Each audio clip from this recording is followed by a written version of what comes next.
What was that Norm Macdonald joke? There's a curse with Rookie of the Year. Nobody's ever won it twice.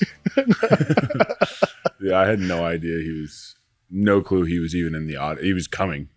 And then he kind of snuck in and sat down, and I didn't even, it was awesome. Dude was an absolute legend. I guess might as well start, right? Oh, yeah, sorry. Yeah. Blake Griffin, former Rookie of the Year. Yeah, only once though. Only once. That never repeated. Yeah. We'll talk about some rookies later, Break. I appreciate you joining me. Of course, you're doing stellar coverage with Amazon. We'll talk about the NBA Cup, starting with Victor Wembanyama, because man, I'll tell you what, comes back, plays 21 minutes, dominates the game, instant impact immediately. Yeah, as soon as he checked into the game. It was. So that was my first time seeing him in person, which is I highly recommend experience, because it's you can't really tell. I mean, you can see it on TV, but when you see it up close, it's a whole different thing. And the way he moves, I loved the tenacity he played with last night. He was angry in the best possible way. And it's by his standards, or the standards we are going to hold him to. I don't even think he played that great. He did play good. I'm not trying to say he didn't play well, but I think there's just so many other levels he's going to go to, that I don't know. It's really scary. I think that's the word everybody uses. I mean, he was on a minutes, a restriction. Yeah. So of course, he's going to be able to play better. We know he has greater heights offensively. Yeah. Defensively, though, the way he changes the court. I mean, in that game, Oklahoma City had a 83.3 offensive rating when Wemby was on the floor, 113.1 when Wemby was off the floor. The biggest difference was on their shot distribution. When Wemby was off the floor, they took 29% of their shots at the rim, and that dropped to 10%. When Victor Wembanyama was on the floor. They became a three-point shooting team. Yeah, it's insane. I mean, he defensively, last night in I think it was the third quarter, he had a possession where he came down, guarded Chet. Chet tried to drive, went up for a shot, blocked it. Ball kind of came back out, then Wemby inverted, and you can see him demonstratively wave the invert. And to me, that's the next step for Wemby is him now really controlling everybody else to put himself always in the best position. Because right now he's just making up for stuff just by being insanely talented. But last night, watching him direct traffic and really put himself in the best position to help his team was a step that is again, I will keep using the word scary, because it's just there's no other way to describe his game. Well, I mean, people talk about how he'll improve a lot offensively over the years. Isolation efficiency, as a ball handler, as a shot creator, and all that. You're talking about him getting even better defensively. Yeah. I mean, and part of that is just making it a little bit easier on himself defensively. But yeah, he can still get better defensively, which is crazy, because you just read those numbers. Yeah. Those are out of this world. But his understanding and his ability to direct traffic and then be in the right spot to be able to help everybody at the same time will take him to the next level. And he's already doing a fantastic job. I thought last night, for a young guy, when you come back from an injury or extended period of time, it's all timing. You want to move so fast, and you saw that a little bit with his handle. And I expect that to come back very, very quickly. But that's all I mean when I said he didn't play out of this world. He's just so good that his just solid coming back minute restriction game is out of this world. After one of those turnovers you mentioned where it seemed like he was sped up a little bit, I saw him kind of walk back to the opposing free throw line. He was yeah. kind of talked to himself a little bit, took a deep breath, and you could tell he was calming the nerves. I mean, I think it's only natural after you're out for a month. Yeah, I mean, that was always the thing I noticed when I was younger, especially. It's just you miss even a week or two. You come back and you're just a half second off, and it comes back very, very quickly. The older you get, the easier it is to come in and out. Riding a bike type of thing. Yeah, exactly. And certain players, it feels like they never skip a beat. But I definitely had that. When you're young, you're feeling everything out. Everything's new to you. In a way, he didn't. I mean, his first two possessions, he grabbed the offensive board, put it back, and then he had to kick out for the three-pointer. It's his impact was immediate right away in that game on both ends of the floor. And I think with the Spurs, I mean, we saw in the playoffs last year against Oklahoma City, they go to 7 games against Denver playing a ton of zone. They turn OKC into a jump shooting team. They take him to 7. Wemby, of course, he's a one of one, but they turn them into a jump shooting team. Could that be sort of the formula to at least minimize what the Thunder can be, is trying to turn them into a jump shooting team? Could we see more teams playing zone against them perhaps and moving forward in the season? Yeah, I mean, listen, if I had the answer, I think I'd be, somebody would hire me. Highest paid head coach of the league ever. Yeah. I have the answers for 24 and 2 exactly. team. Listen, this is how you do it right here. I mean, that's always like, right. Like what are you willing to give up? Yeah. Jump shots, right? Because like some days you're gonna get lucky. Some days they're not gonna be shooting well. I thought San Antonio's guards, when I sat out on the court for the first quarter and watching their San Antonio's physicality on defense is really what made me be like, oh wow, they will still have a chance in this game. Their numbers shooting wise in the first quarter were atrocious. It was horrible, yeah. But their physicality on defense is what kept them in the game. And it was a 12-point game or something like that, maybe at the end of the quarter, maybe 10, I can't remember. But the 16, I think, mid-second before Wemby checked in. But like that physicality and the way they played, I thought it was similar to Oklahoma City, where San Antonio was beating Oklahoma City to loose balls, and not just beating them like getting there first, kind of like running through them, beating them to loose balls. Like it was a pretty physical game, or at least from what I could see on that end.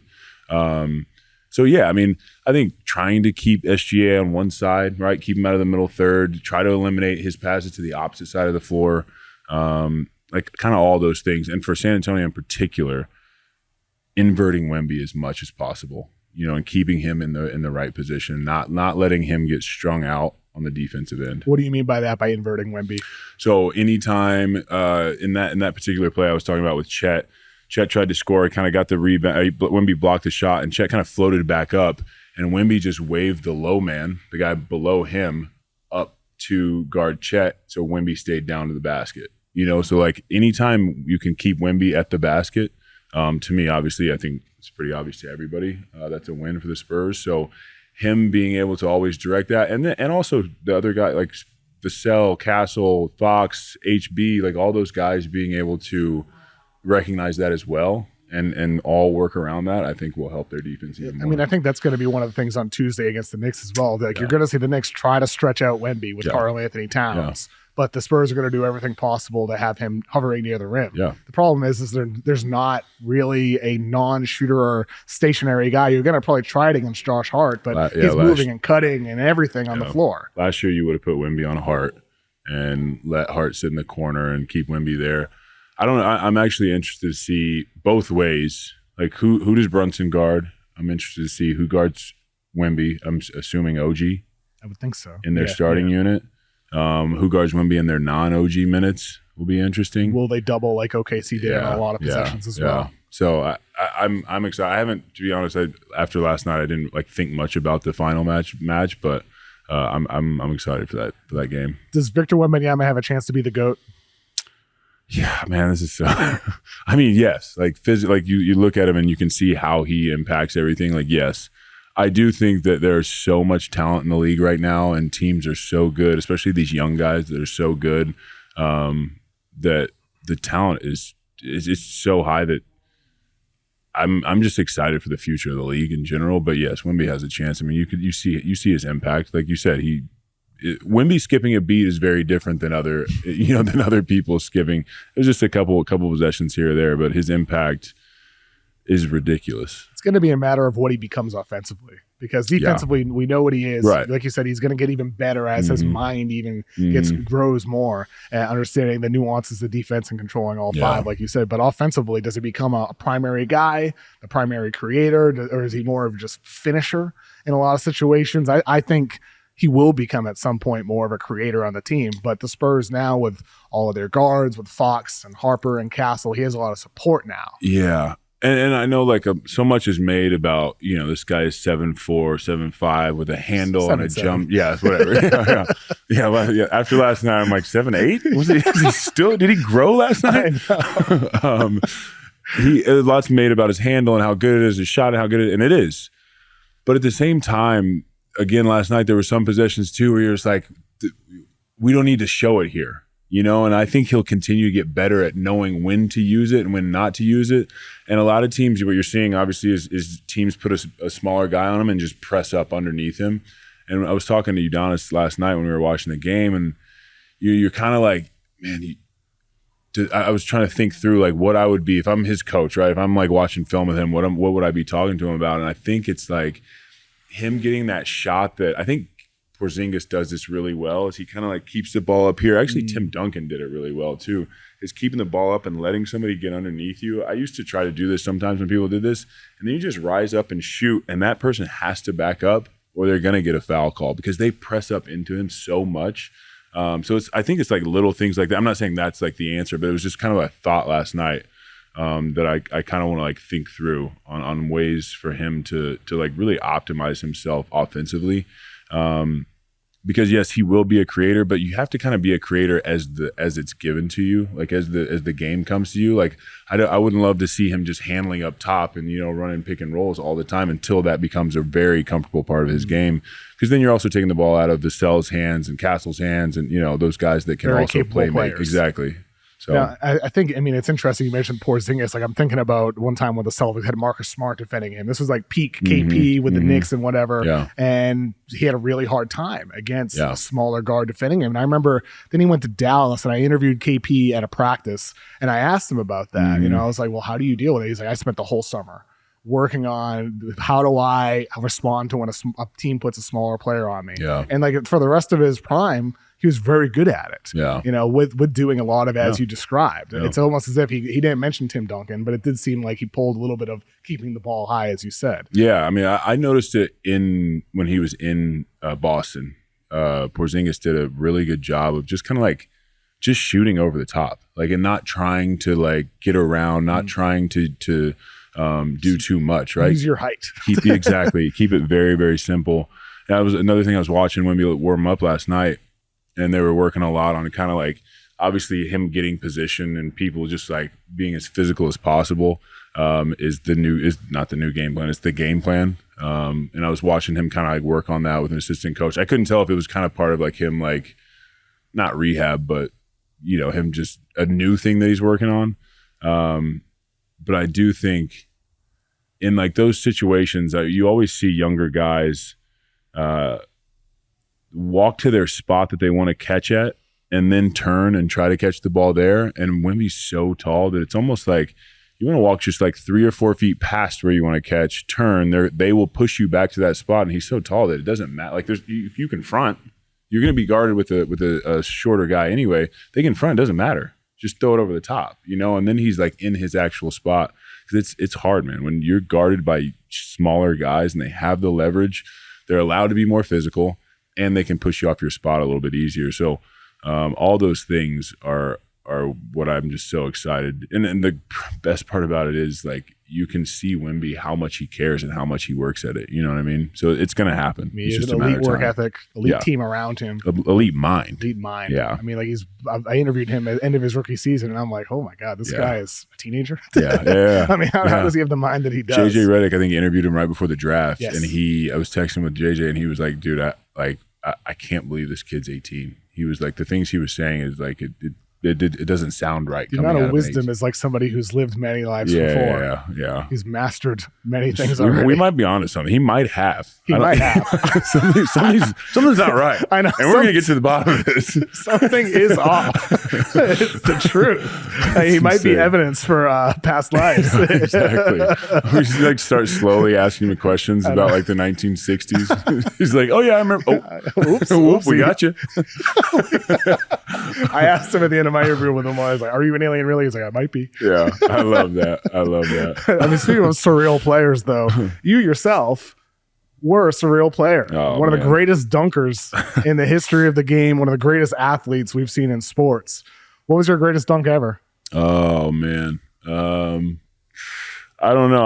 I kind of, people always ask me, I kind of always say like Perkins one just because I enjoyed that one because he was such he always had the scowl on his face and he was like, not a mean person, but a mean player. He had that mean streak to him. But I don't know. I guess I'd go with that one. Mozgov, that Knicks game was kind of like the first time that like you know, it was like a viral moment. And I just kind of remember like after that, like it sort of just never slowed down after that.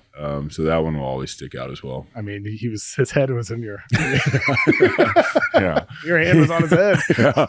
It's for balance. For balance. Fall over, you know? That's the one that comes to mind for me. Probably because it's the first one, like you said. But I think I was watching a highlight reel, the Gallo dunk transition spin. I love that one because it kind of combines like a lot of, you know, it was like the dribbles, you know, it was a lot to it. But I don't know. I don't think about it that much. Yeah, I mean, understandably so. It's like, you know, it's not like you're watching your own highlights reel, but the oh me, oh my. Yeah, what a call for Ralph your Waller, man. Unbelievable. What's the first time you remember throwing the ball in? Oh, man, that's a good question. Probably college. I think that was like, it was usually like on an alley-oop, you know, when you kind of misjudge, maybe the pass is too far. I did it in a preseason game, my real like rookie year, but right before I got hurt against the Lakers. Mbenga, remember DJ Mbenga? Oh, wow, yeah. He came across the lane and we kind of went chest to chest, and I couldn't get there, and I just kind of threw it in, and I was like, wow, like that. Like actually, that was the first time I did it in a game. You know, the other times were like sort of practice. So that was like the first time where I was just kind of like, oh, if I can't get there, like still try.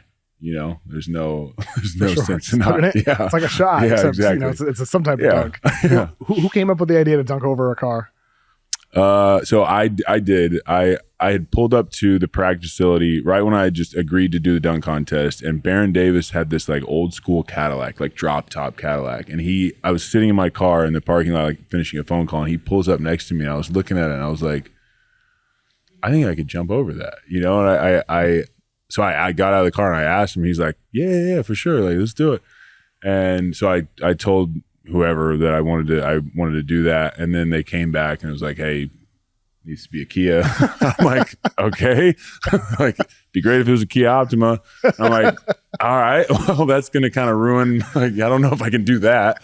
But I still wanted to do it. So I you know, we figured it out and jumped over the hood, which wasn't as impressive, but it was still, you know, at the time, like, you know, guys were bringing out like the ball rack and stuff like that. So I was like, all right, this is kind of a cool moment. Is there a dunk you ever wanted to do that you were unable to? Yeah, I mean, I see like what these guys, like Zach LaVine and Aaron Gordon, these guys, I can't do. I'm not really a dunk contest dunker. Like I don't think I ever really was. I think also for big men, it's a little bit harder. Like Dwight Howard was so impressive in the dunk contest because he was so big and he did well, but he didn't win. I mean, did he do it 3 times? Yeah, I think so. He won one. Yeah. I think so.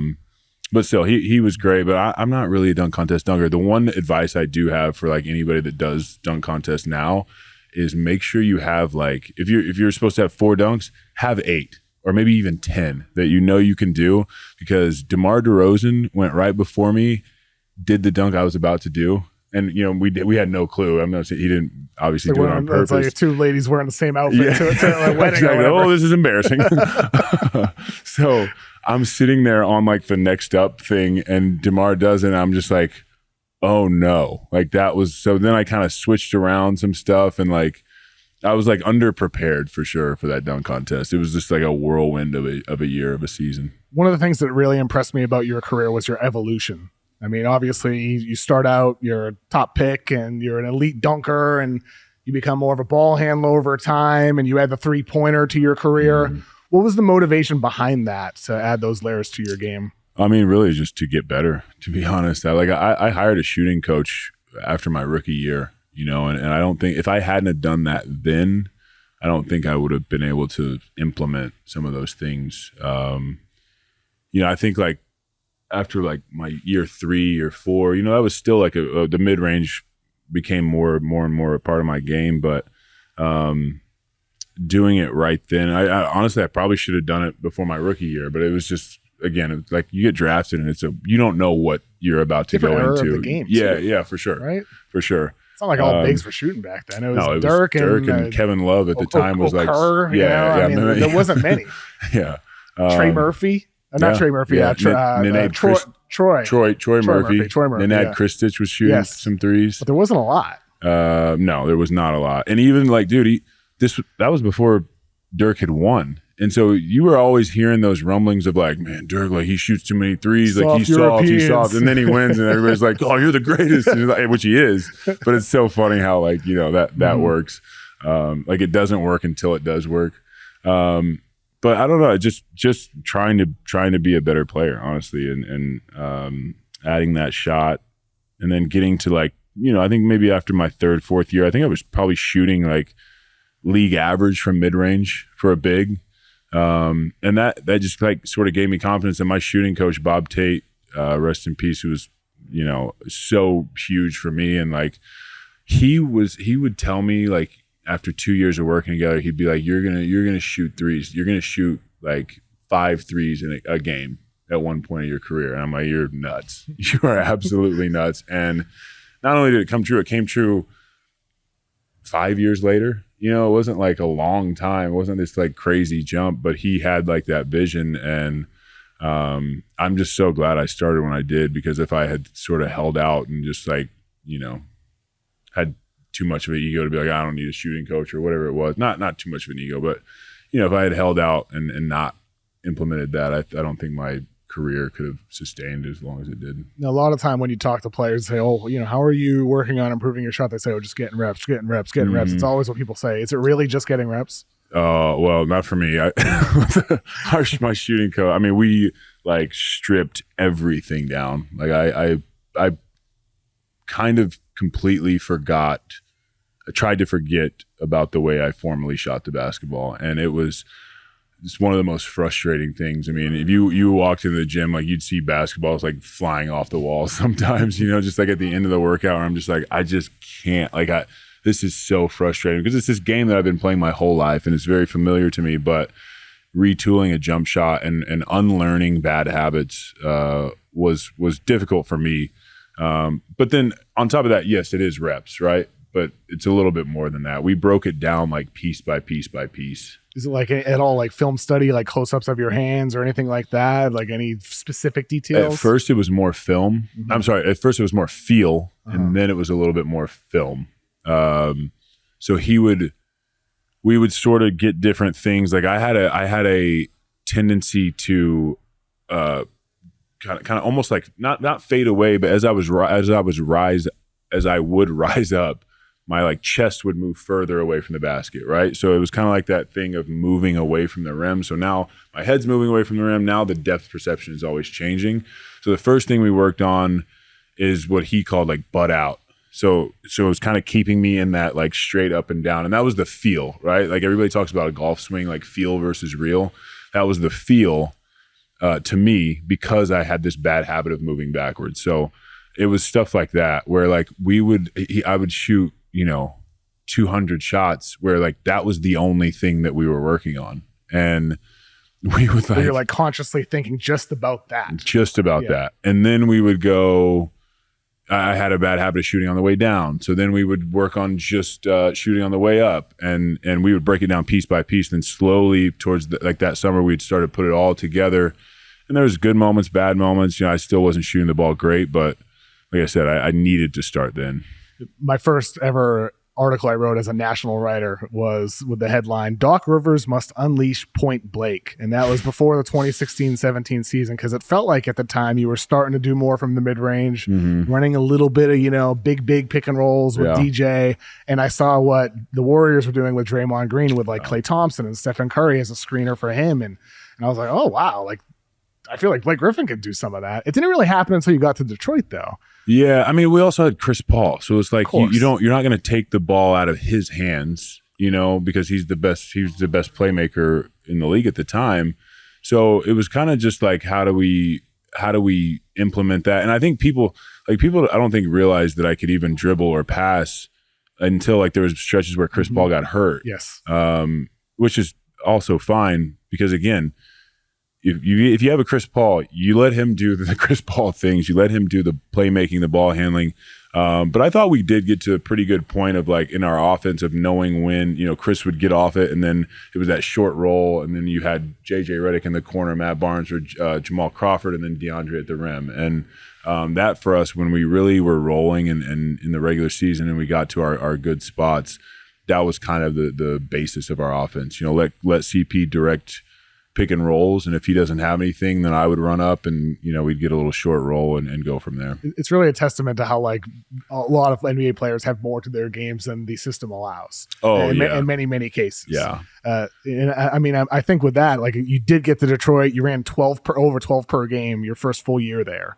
Yeah. And so like you were unleashed.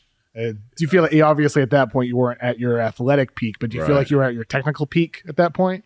Yeah, I think so. I think like that season was definitely like sort of putting it all together. I also had the freedom to, and not to say I didn't have freedom with the Clippers, but I had the ball in my hands all the time. It was a very different structured team, where I always feel like, guys that have the ball in their hands all the time, like you get a lot of confidence from dribbling that thing and being able to come off and shoot. I was shooting off the dribble a bunch. I was shooting step back threes. I was like doing stuff that like when you're on a Clippers team with Chris Paul, JJ, DeAndre, and all these Jamal and all these guys, like that's not what we needed from me, So yes, I think it all kind of did come together, but I did have like sort of that green light of like, got to go try to help, will us to a win in a way.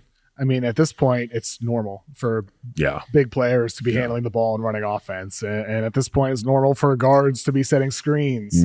I mean, it's a positionless game at this point, but we're also seeing, the rise of, two big lineups again. I mean, the Knicks in the NBA Cup final, of course, with Karl-Anthony Towns, Mitchell Robinson, tons of teams, OKC, Isaiah Hartenstein, and Chet Holmgren winning the finals last year. Houston with Adams and Şengün, and tons of teams have two big lineups. True bigs like Zach Edey, granted he's hurt right now from Memphis, but there's a lot of bigs. Where do you see the game evolving from here, Blake?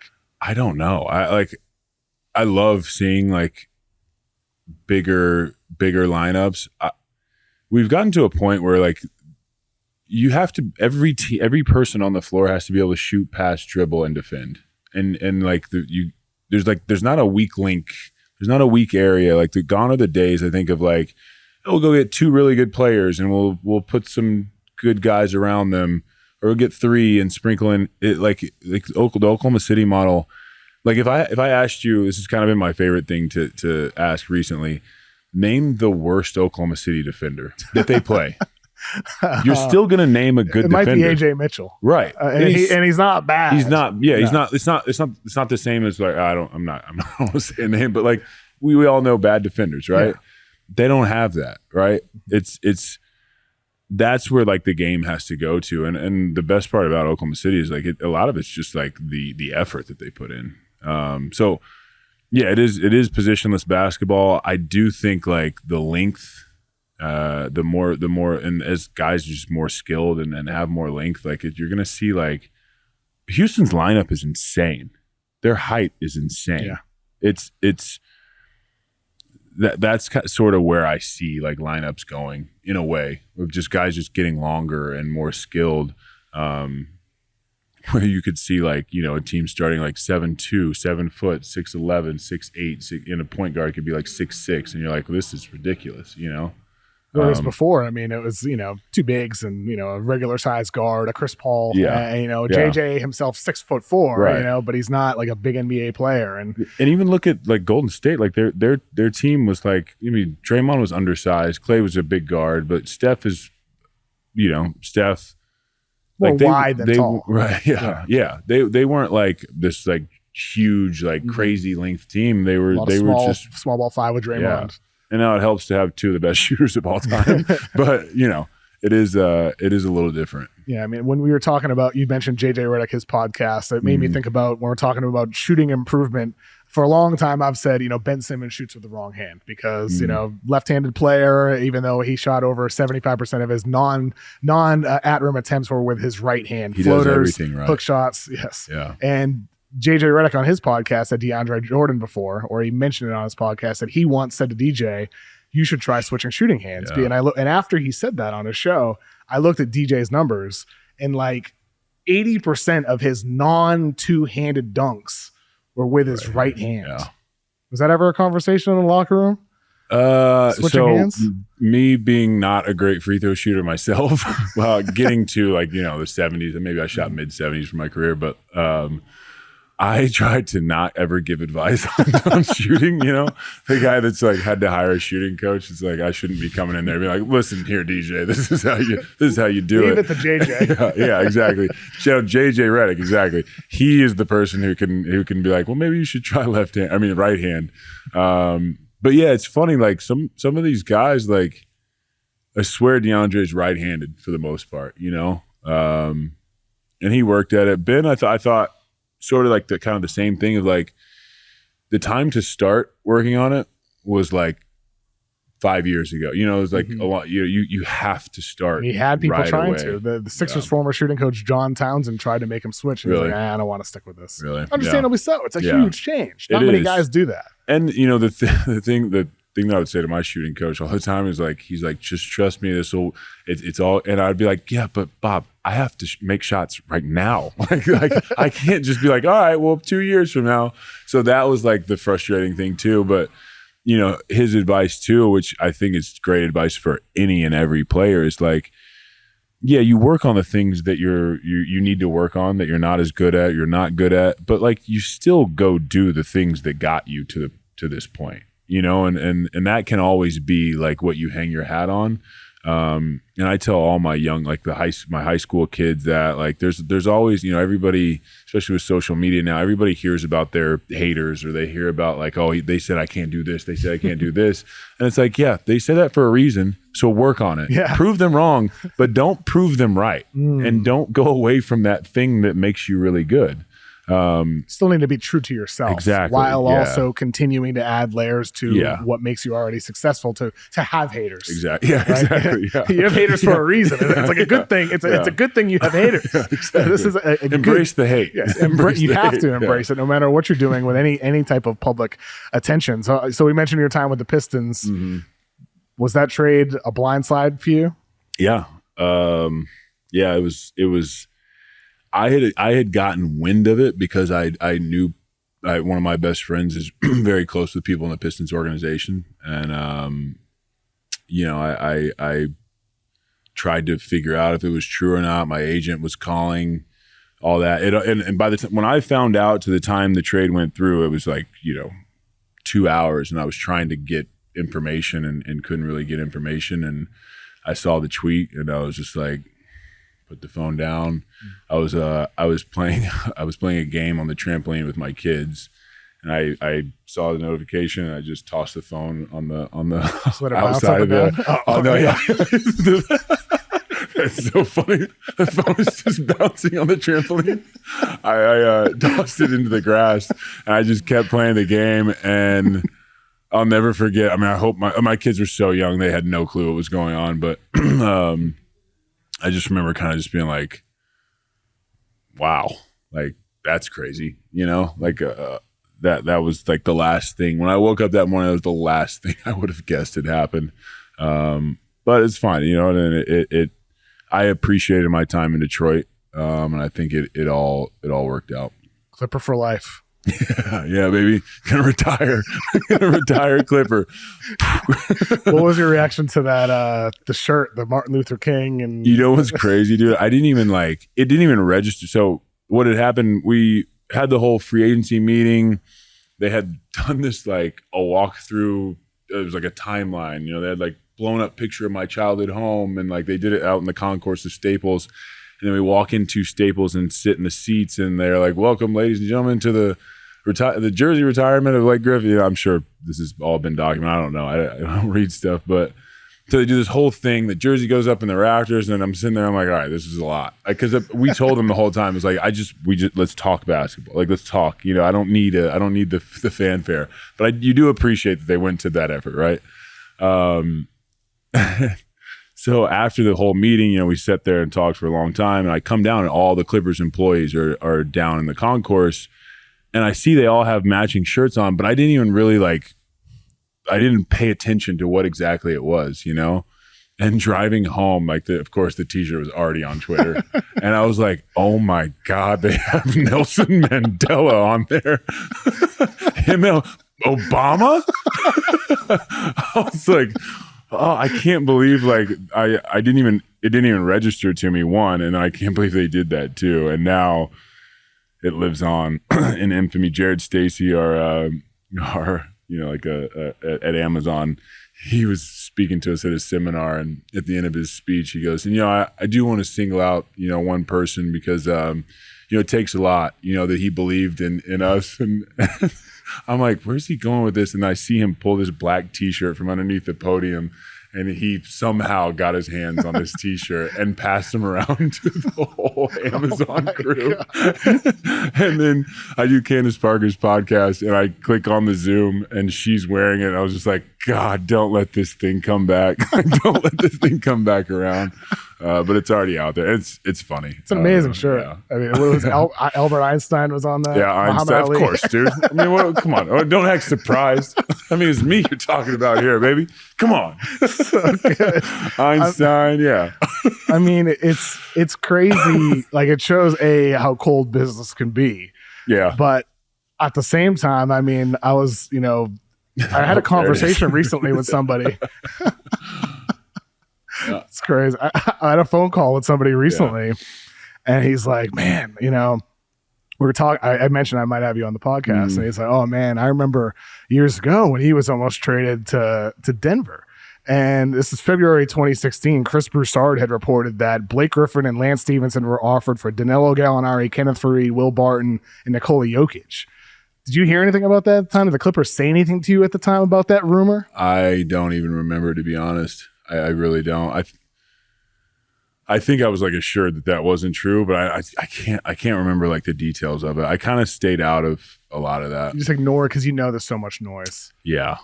Was it the same thing in July 2016 when there was rumors about the Celtics wanting to trade for you, and Doc Rivers went on Woj's podcast and they opened the show? Doc said, I have to say something before we get started, Woj. We're not trading Blake Griffin. All these bloggers and radio guys in Boston, we're not talking trade with Blake. Yeah, I remember that. You remember that one? The trade, yeah. I honestly, the trade rumors kind of like come and go. I truly don't didn't ever put much thought into any of them. I mean, I think you kind of have to compartmentalize as a player. Otherwise, it'll drive you nuts, right? Probably should have had my ear to the ground a little more on the Detroit one, but here we are. Hey, I mean, things happen the way they happen. I mean, regardless, they're out of your control. So it's just like, what are you going to do? 100%, exactly. Unless you have a no trade clause, it's out of your control. I mean, ultimately though, like those were good years with the Clippers, and I thought it was cool. CP3 posted the FaceTime of you three talking to each other after. I mean, unfortunate situation for him with the Clippers. Yeah. I kind of said I'm not like at a loss for words. I talked about it at length, like on our show, but like I felt like just a dad that was like, I'm not mad, I'm just disappointed. Like you really let me down on this one. I understand, like, hey, like if you sign Chris Paul and you're like, this is not working out. But like you knew who he was going in, and on top of that, hey, you know what? You say like this just truly isn't working out, and we have to make this decision. Like, I think like Ty Lue, Ballmer, I think they all, it's you owe them a conversation, like because this was apparently like a deal that like was like, hey, I'm coming back here. This is going to be my last year. Like I want to retire a Clipper, So like, what went wrong? Like what happened there? And where do you think he goes? I don't know. I usually don't like it even as a player. Like when we had guys that were free agents, I tried to stay out of it. I just always gave them that thing of like, hey, support. We obviously want you back, but I support you no matter what. I know you have to make the decision that's right for you and your family and all that. And it sounds cliche, but truly is true because that's what I would want to hear if I was in that situation. So I haven't asked CP. I saw him yesterday at the game. I know he's working out. And I think the want to play is still there. I think he just needs to process, all this and sort of figure out what's most important. He played all 82 last year. Yeah. And he played very well with the Spurs. Yeah. And so I think this early season, maybe his abilities did fall off a cliff, at his age, but maybe it's just with the spotty minutes, slow start. Yeah. I still think there's something there with him, which is a shame. I just hope it doesn't end this way with him. I hope he gets an opportunity on a championship contending team, and it'd be an awesome story if he gets that chance. And his mind is the best, one of the best parts about his game. I mean, like I would think a team like you should lean on that, and you give him the ability to have input and see what he sees or hear what he sees. I think it's beneficial. So it was just strange to me that wasn't that's not how he was received at the Clippers, because if I was a head coach, like I think I would want a guy who for 20 years was known as one of the best, even if you're like, yeah, I don't think he can play now or whatever it is, you still want to hear from guys. The best coaches, like Joe Mazzulla was incredible at that. Like he would come ask, Al or myself, and he didn't have to ask me. Like now Al's been there for years and super well respected and seen a lot of basketball, but he didn't have to come ask me. And I always really, I really appreciate that about Joe is he truly there's no ego on that guy, I mean, he's learning too. Young coach, he was thrust into it after Udoka was fired, and I mean, ultimately, the coaches. I think I was overly critical of Mazzulla his first year with the Celtics. Yeah, I mean, and then he became a great coach in part because of his mind. Mm-hmm. To your point, coaches learn and grow as well. What you think his first year? What was your? I feel like it was a bit messy, decision making wise. His feel for timeouts. Yeah. I felt like that was the big thing that sticks in my mind looking back now is the feel for timeouts. But again, it's a difference when you're in that assistant seat and you moved into the head spot. It's like that takes time. And I just, I should have given him more time before some of the criticism. Yeah. That's one of those things that I don't think you can really get good at until you're forced to do it. It's not like you're an assistant thinking I'd call a timeout here. Yeah. I mean, and we all watch games and you're like, you see a shot go up and you're like, if that goes in, they better call timeout. But I think what Joe does, and you kind of see it this year a little bit more, Joe's like, you guys figure it out, or you keep going. And then sometimes he will call a quick timeout and then, sub out 5 guys. So I think it's there's no exact rhyme or rhythm or reasoning behind a coach's timeout schedule other than stopping a run or something here and there, but it kind of also has to follow in line with your coaching style and how you motivate and how you want to see the team play. So it's easy for me to sit over there and be like, I should have called a timeout, or I wouldn't have called a timeout there. But yeah, I mean, it's something I did kind of take note of, but again, I was just curious what your first year assumptions were. What's your favorite Lob City Clippers memory? Oh man, we went on a 18-game win streak one December. I don't think we lost the month of December. Maybe we lost. I think we lost it on New Year's Day. Yeah, I don't think we lost in December. And that was truly such fun basketball because I think we were in Utah and we were down 12 or 13 in the fourth quarter. Starters weren't playing that great. The bench got us back into it. Starters came back in. And that was maybe win number 4 or something like that.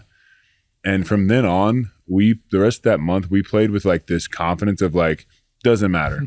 It doesn't matter if we're down 7. We could go, the team could get up 10-0 in the first quarter for the start of the game.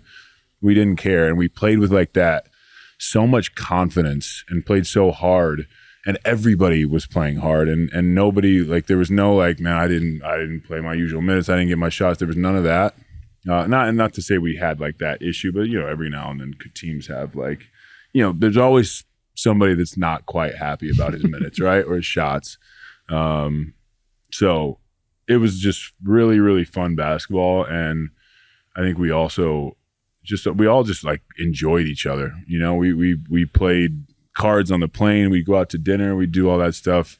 It was a fun team to be around. I mean, you guys were a super, super fun team to watch. And Chris Paul being the point guard, he was in the prime of his career. Mm-hmm. I mean, it's kind of a dying breed. There's not a lot of true smaller guards anymore with the amount of big ball handlers there are. I mean, Trae Young, one of them, Jalen Brunson. But he's a combo, but a smaller guard. Yeah. Jalen Brunson was unbelievable on Saturday. Oh my God, dude. His footwork, man, and his touch is exceptional. His footwork, he just has every move. He has every counter, and he's on balance, but it's not, doesn't seem like he's on. And that's actually something he said to us in our post game interview with him. It was he was like, I'm on balance, but nobody else would be on balance. And you're like, yeah, it's his ability to use his body is elite. Is there something, I mean, like with a small guard like him, he's at Villanova, the footwork was apparent then. Like you could see he had great footwork at Nova. And he comes to the NBA and obviously is very successful as the secondary ball handler behind Luka, and then he becomes a star with the Knicks, and he showed star flashes when he was with Dallas as well. Obviously, athleticism is such an important trait to play at the NBA level. Yeah. But do you think sometimes we maybe overlook the footwork aspect, the feel aspect that a Brunson has, even if they are small in stature? Yeah, I mean, I think yes. It's hard to say if it's overlooked or not to scouts or to whatever. But I mean, you're seeing a lot of really good players right now. Jokic, Luka, Jalen Brunson, like all these guys, and they are athletic, right? But like there's the Thompson twins level of athleticism, and then there's like just athleticism, agile in small spaces. Right. Like Jokic is athletic in how he quickly changes directions. Exactly. Whether it's on offense, how he his mind is athletic. I think we always think of athleticism as like, oh wow, he jumps so high, he's so explosive, he's so quick or fast, and there's so many different nuances to athleticism. Quick twitch, movements is athletic too. And even like touch to a certain degree is athleticism, right? Being able to like take a hit and still, have the ability to recenter, rebalance, and get a shot off. Like Luka's so good at that. Like watching him, he gets a lot of free throws, and dude, he gets a shot up on the rim 95%. I'm making that up. 95% of the time he gets fouled, which is not as easy to do as it sounds, because he's just in such good control, pace, his timing, and those guys. Brunson in particular is so good at that. Another small point guard, Ryan Nembhard, rookie with the Mavericks. Yeah. He's fun, man. Yeah. I mean, since he's been in the starting lineup, my favorite thing was like he had, what was it? He was averaging, I can't remember, his first like couple starts, three games or so, and he had like 2 turnovers and like 20-something assists. That's the Nembhard experience. Yeah. Same thing in college. I mean? Yeah. And it's also amazing like watching him because you're like, oh, that's Andrew Nembhard. You're like, oh, no, it's not. No, it's not. They look exactly the same. Ryan's just a little bit smaller, It's just a complete, and I was watching with one of my buddies. He was like, oh, I didn't realize Nembhard got traded to Dallas. I was like, he didn't. It's his brother. Because it's mind-blowing. Yeah, I mean, he's such a high-field player. I mean, he had like an all-time great assist-turnover ratio at Gonzaga his senior year. I mean, it's unbelievable. Rookies in general this year, Flagg and Queen and Con Knippel and Dylan Harper and Cedric Coward. A lot of good rookies this year. Who stood out the most to you? I mean, obviously Cooper and adding Ryan to the starting lineup, Nembhard, and taking the playmaking responsibilities off Cooper. I thought that was a pretty big mistake from the beginning, is to like put that on Cooper, and now he looks great. I think the most impressive to me is Con Knippel is unbelievable. I think 18 points a game on like 40% from 3. I think he's shooting like 8 threes, and just the way he plays, like he moves really, really well. Strong, like he puts the ball on the floor a little bit. Like he is such a solid rookie. And that's not to say that Cooper's is fantastic. I love watching Queen, like as he's sort of figuring it out. Another guy who plays, it's footwork, it's playing at his own pace. You're really seeing like just how talented these kids are, and how like all these kids that are coming in. This is an exceptional draft class. On the note of NBA guys being like more mature or whatever, we talked about it with Wemby, Castle, and I mean, Cedric Coward is one of the most impressive people I've ever interviewed. I interviewed him before the draft. Really? Like, I don't know if you've spoken to him yet, but I love his game. He's like 35 years old. Really? Maturity. That's great. I mean, it's nuts. I've heard he's great. It's really crazy. And I think like obviously there's, like Derek Queen is still clearly a teenager. Yeah. So that's not not a knock at all, because he is. Exactly. He is. He's still just a kid.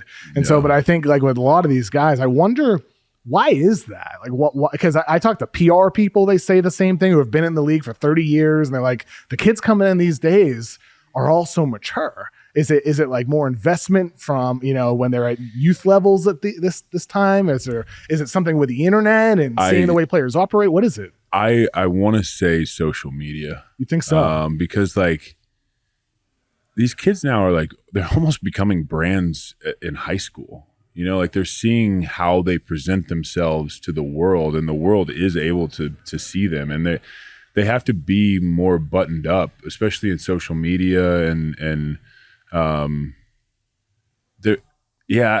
don't know the answer. I'm like kind of like thinking through this at the same time, but in my opinion, maybe that's it, because these guys are like Jared McCain has been huge on TikTok forever, and like, dude, he's so well spoken. Handles himself really, really well. Like he's light years ahead because I think they're used to this spotlight a little bit earlier on, and they've done a really good job. And at the same time, you have to be mature enough to realize that and act the right way. And so a credit to them. But maybe that's helping a little bit. I don't know. And then also like, I would say too, like you can have whatever opinion you want about like LeBron or Kobe or like whoever as players, but like, when have you seen like LeBron, you know, like really like do something you're like, oof, like that was like not a great example? Or I'm sure people will dig through like whatever and find in the clip, comments. You know Comment right now if you have an idea of something like, LeBron said. Like, please comment. But you know what I mean? He holds himself to a really like high standard of like how he presents himself, I guess I would say. And like, there's a lot of like really good examples of NBA players, older guys who carry themselves really, really well. The Stephs, you know, like go on down the line. And I think that helps as well too, for the guys to look up to players, current players, or older guys, guys that have just retired, like the Dirks, you know, the Steve Nashes, like those guys. Like we had great examples. I think that makes total sense. I mean, I think it's so many different factors. It's probably a super long list with why. It's different for every player. Yeah, exactly. But like maybe that, I don't know, that's 100%. My theory. I'm sticking with it. How's your transition been to, you know, post-career stuff, being on TV? Being a media member now? Yeah, being a media member. It's been a blast, Welcome man. to the dark side. Yeah. It's been a blast. You know, I never imagined myself doing any sort of studio analysis, anything like that. And I think it was mostly because when I played, you'd see it and I'd be like, they're shitting on me so much that I'm just like, I don't want to do that to guys. And when I retired, I was watching, and this is not a knock on anybody, but sports media and how games are covered, particularly like the immediate like react, you know, watch and react stuff. I just wasn't happy with what I was watching. And when Amazon got the deal with the NBA, they sort of talked to me about, you know, changing how people view that. And that's when I was like, oh, that's really cool, because I don't want to sit there and complain about, you know, what I'm watching on TV and have an opportunity to change it and not do it. And I've loved it. Like my favorite part, like I sit there with three like legends of the game of basketball, like Steve Nash, 2-time MVP, Dirk MVP champion, all world, UD, like one of the most respected guys to play that, you know, in his era, 3 championships, like seen everything. My favorite part is when we're not even on camera and we're just sitting watching games. Because if I think of a question, like, and you know, you watch games, you're always thinking about stuff. I get to ask Steve Nash what, like, with this point guard, or I ask Dirk, or you know, whatever it is, a defensive question for UD, and like, they're like who I watch games with, you know, on Fridays now, or you know, whatever for the cup. But it's been a blast. Like I thought I was going to enjoy it, but it's been more enjoyable, and I try to look at it from like a glass half full approach too. Like there's something I can appreciate about everybody's game. I think that's just like who I am genuinely, and that's not to say you can't, you know, be critical. Like I think I've been critical at times, but like be constructive in your criticism, and I sort of try to frame things of like, if I'm in that locker room, if I'm that coach, like this is what I would try to do, you know, not just be just beating people down. Making a suggestion attached to your criticism. And by the way, that's probably, that might not be the answer. Like these coaches are coaches for a reason. They're very, very smart. You're coming with a solution that you have in mind. Right. It may be right, may be wrong, but you're not just criticizing. You're also coming with an idea. Yeah, my point is, don't complain about something and not try to help it. Yeah. Even though nobody asked for it, but like that's I don't know. That's sort of my unsolicited approach. advice with Blake Griffin, new segment. Exactly. For you. Here's what you should do. I mean, I think you guys have been great so far. I mean, I think the chemistry is only going to get better over the course of time, better than it already is. I felt like from opening night, you guys were good. As if I think I tweeted out, it's like as if they had done a bunch of games before. Yeah, is the way it sort of felt watching you guys. Has Jeff Bezos invited you on any of his spaceships yet? Not yet, man.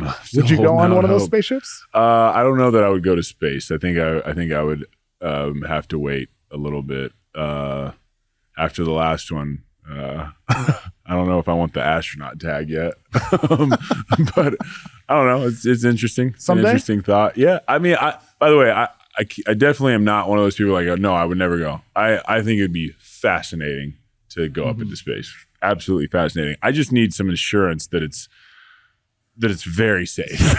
You know what I mean? Yeah, you don't want to be the first. It's like the earlier airplanes. Yeah. They crashed a lot more than they do nowadays. Exactly. Boats used to, I mean, you don't want to be on the Titanic. Yeah. And I'm no Katy Perry. I'm not that adventurous. So. Maybe someday. I'd love to do it someday. It would be awesome. Yeah. I mean, it would be cool though. Guy grew up in Oklahoma, becomes a star NBA player, becomes an astronaut. Who would have thought? Who'd you grow up rooting for growing up in Oklahoma? NBA team, NBA wise, you know what? I honestly, like, I was a huge Michael Jordan fan, but like this was pre like League Pass, like this was like pre-internet, obviously. And had like pre-OKC too, right? So I couldn't really I could only watch national TV games, so that's why like Bulls were so big, obviously like Knicks and Lakers, but I just like every kid my age, I think Michael Jordan. What year were you born? 89. I was 90. Okay. So I think you had a year ahead of me to see a little bit more Jordan when we were in the 90s. Yeah. But I think, I don't know, man. Like, I feel like I grew up in Boston area. And so for me, it was obvious. It was simple. But I always wonder what it would be like to grow up in one of those cities without an NBA team. Because I think right now in Vegas, I mean, they don't have a team yet. But there's obviously probably a lot of Lakers fans at this point. I'd imagine here in Vegas, but ultimately, Knicks fans are literally everywhere. Exactly, 100%. I mean, it's cool now though. Like one of the most passionate fan bases is in Oklahoma with the OKC Thunder. Yeah, it's amazing. It's been really fun to watch, and it's been great for basketball in Oklahoma. For like high school basketball and all that. Because I think just having access, seeing them, like the players are real. They're you see them, in the community. Like I think it's been so good for Oklahoma. Like I was a huge like college basketball fan. My dad was a high school basketball coach, and he had a couple of players. He had a player go play at Oklahoma State and Tulsa. So I was like really, really into college basketball because his players were like my idols, and they were in high school, and then they'd go to college, and that was like it for me. So like the NBA, I loved it. I loved, like I said, Jordan, but I was a little bit more locked in on college basketball early on. Oh, actually, I grew up an Oklahoma State fan because one of my dad's players, Joe Adkins, played at Oklahoma State, and I thought it was the coolest thing ever. And I actually didn't like Oklahoma. Wow. And Oklahoma offered my brother. My brother committed to Oklahoma. Oklahoma State never offered him, and it kind of just like I was like, no, I don't like that. But yeah, I was an Oklahoma State fan more than Oklahoma Sooner fan as a kid. I mean, I can't imagine what it's like to be a Thunder fan right now, growing up in Oklahoma. If you were born, I don't know, in 2010, instead right now you're a teenager watching this team right now. Massive Oklahoma City fan. I mean, my God. Yeah, it's been awesome, and it's cool that like the fans. It's just like I always say the people in Oklahoma are like what make Oklahoma Oklahoma. There's really special people, and the fans there are great. What's your prediction for Tuesday night between the Knicks and the Spurs? Oh boy. I don't want the Spurs like this like run that they're on to end. And Wemby, like I'm curious what his minute restriction is going to bump to.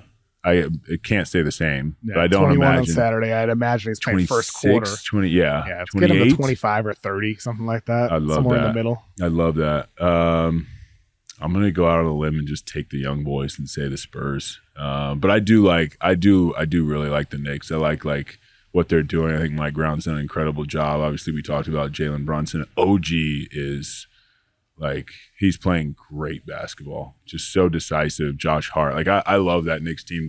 By the way, Oklahoma City Knicks was my pick for the finals at the beginning of the season, And I was like, man, I think we're gonna get that in the Cup finals final. Preview, you know what I mean? Cup, yeah. And here comes San Antonio to spoil it. So I don't know. I love it. I'm so excited for Tuesday. Who knows? It could be a mirror of what happens in May. You never know. You never know. Yeah, you truly don't. I mean, that's why you're always so hesitant. You know, we had Zach Lowe on the show, like, I don't know, last Friday night. And he was saying, like, you know, Oklahoma City or versus the Field. And we were just kind of like, maybe it might be Oklahoma City. But then you see them be like, you know, human for a second. But you just never know. There's so many variables that it's just like. One game makes you think. Yeah. You know, for sure. It's just one game, but it makes you think. They've won 24 of 26, but you're still like, wait a minute here. Yeah. You're like, is OKC in trouble? They're on a 1-game losing streak. Next up on first day. Exactly. Are you working on anything else, Blake? I mean, you've always been in a comedy. We talked about Norm Macdonald's earlier. You were in a show your rookie year. You doing any writing or anything like that? I am a little bit, not really for stand up. I'm working on a couple things that would kind of sort of be like sports comedy adjacent. That's awesome. More sports heavy, but nothing I can really like share yet. Yeah. But some stuff I'm really excited about, and I hope we get to make it. And I think it's just like I'm obviously a huge basketball fan, but just a sports fan in general. And I sort of love bringing, you know, like introducing the world of sports to people. Cause I think a lot of times I've noticed, especially since I've retired, like people are always asking you questions that you're like, that's crazy. People don't really understand that sports is just like everything else. Like there's politics, there's cliques, there's people that, you know, come from the coaching trees, and they I don't know. It's very similar to like a lot of other things, and I think you know, it'd be fun to sort of like introduce that to people. Well, I hope that happens, Blake. I'm sure you have a bunch of stories you can adapt to your show or movie or limited series, whatever it is, and make it a reality. Thank you so much for joining me, man. It's been awesome to see you in sports media doing what you do. I think you're clearly a star doing what you're doing. It's very cool to see, and I appreciate you taking the time here in Vegas to join. Thank you. Thanks for having me.